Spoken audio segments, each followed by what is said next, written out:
So I've been teaching writing the last week. Particularly, I've been trying to teach students how to think about framing a character and framing the experience of seeing other characters and other people, trying to get them to open their mind to the behaviours and attitudes and strange habits and rituals of all of us, but not themselves, most crucially. And one of the writers I found really helpful to use for this process of eye-opening is Elizabeth Taylor, who is little known, or not enough known, I should say. I think she's in the ancestral line of Jane Austen. So she has a cruelty. She has sharp talons, they come out. She definitely scratches at her character's skin. But I think in the end, she doesn't feel as though she has to morally reprehend people or tie things up in knots in the way that Jane Austen does, because everyone has to get married in Jane Austen. There is a lot of marriage going on in Elizabeth Taylor, but I would say she's post-Austen in that she's looking at marriage realistically, the cracks and the flaws in the marriage china, let's say.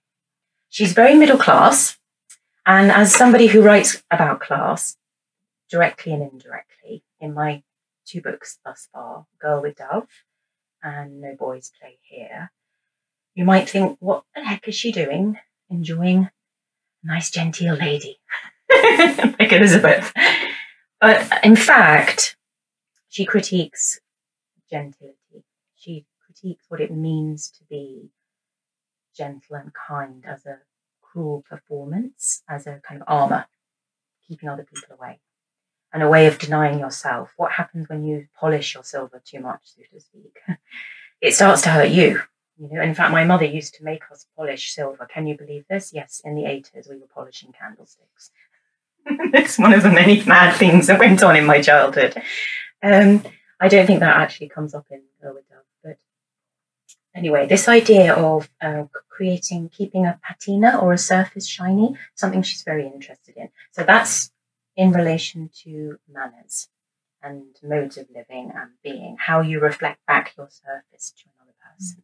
So that's one way in which I think Elizabeth Taylor can teach us about the surface. And then what she does with the surface, I think, is more interesting. She peels it away.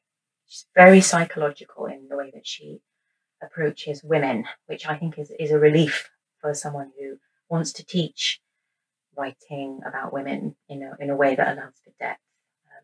This is View from the Harbour, which was published in 1947, begins again with birds. We're in a seaside town here. I have a particular fondness for this novel because I grew up in a small seaside town, and one spends a lot of time imagining or feeling somehow that your eye is, the retina in your eye, you imagine is retracting, withdrawing, opening and closing, you know, that somehow that you've got to adjust to a large view, and that sense of the sea as a child is overwhelming. That largeness, the vastness of that space. And I find this opening scene, for that particular reason, very familiar. So I feel as though my eyes are already ready to see. But I wonder if our character is ready to see. And that's what Taylor is asking us to consider. The character we meet is a man called Bertram. And we learn pretty soon on that Bertram is trying hard to be an artist, but is not a very good one. We also then start to understand that Bertram stands in for the narrator viewer, the overseer, the person who oversees this small town where he's come to do his drawing and sketching.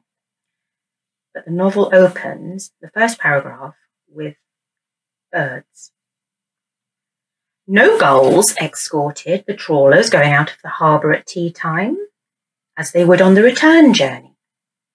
They sat upon the rock with excitement, perching along the sides of little boats, slapped up and down by one wake after another. They sat upon the rocking waters without excitement, perching along the sides of little boats, slapped up and down by one wake after another. When they rose and stretched their wings, they were brilliantly white against the green sea. As white as the lighthouse. Now, I misread a couple of those words, interestingly, I think, because this whole paragraph works on no's and without's, and I added something, or I ignored the without. I put with excitement because I'm feeling excited reading. And whenever I read with my students, whenever we read out loud, we always pay attention to our errors because it tells us a lot about what we are doing as readers and what we wish to see. But it's, I think, a curious thing in this particular passage to see that we're told there are no gulls escorting the trawlers going out of the harbour at tea time. No, they are sitting upon the rocking waters without excitement. So there's a withholding here, which I think is very interesting. There's a withholding of what we anticipate in that first strong image of the bird to be there. It's not there yet. So there's something important going on here about patience and timing and order of things. When they rose and stretched their wings, they were brilliantly white against the green sea. As white as the lighthouse. So by the end of the paragraph, we've achieved the effect of whiteness, the spread of whiteness across the sky, which is there with the gulls. But it's only when we have the announcement of time, when they rose.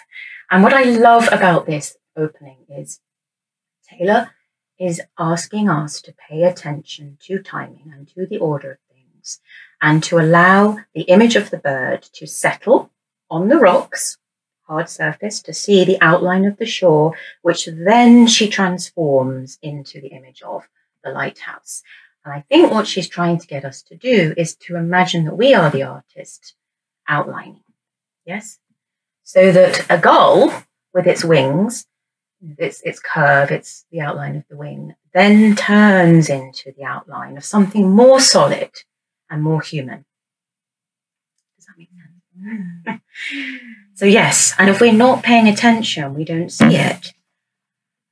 She's clearly moving through symbolic landscapes as well, but what she's asking us to do is not to overdevelop meaning, I think, but to see what's actually there. And of course, that is the role of the artist, that is the role of the writer. What is in front of you? It may not be what you have brought to the occasion, and Bertram is an amateur artist, and she has quite a lot of fun telling us that. Bertram was not a very good artist. She says that quite early on. And you kind of sigh, with, oh, well, that's all right, because I'm not either. Well, look, we're all on the same level then. And it's a wonderful way of deflating the august arrival of an artist. And it's the same kind of thing, and I'm sure that she knew Virginia Woolf's writing. It's the same sort of thing that we see into the lighthouse with the artist there, Lily Briscoe, who takes the whole time of the novel to do her grand line, to make the mark on her canvas that will allow her to begin. So I use this passage and with young writers, and I also read it for my own sake, to remind myself I don't have to do it all at once, don't have to set it all out at the beginning.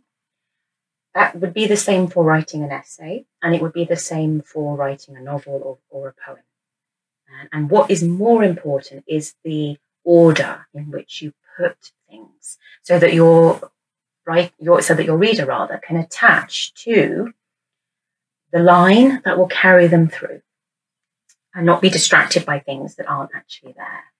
And the writer, like the artist, the writer is an artist, is interested in turning the sordid into something picturesque, something that can be viewed or framed like a picture. So we're picture building. So I would say, look out of your window and write about what you see. Now, it might be that you want to slightly move things around. So right now, there's that wonderful tree, which we always think might fall into the river outside my boat. And there's been much speculation about tree falling. So there's already a bit of a drama there, potentially, that tree. And then the people going by, there's often one coming by every few moments.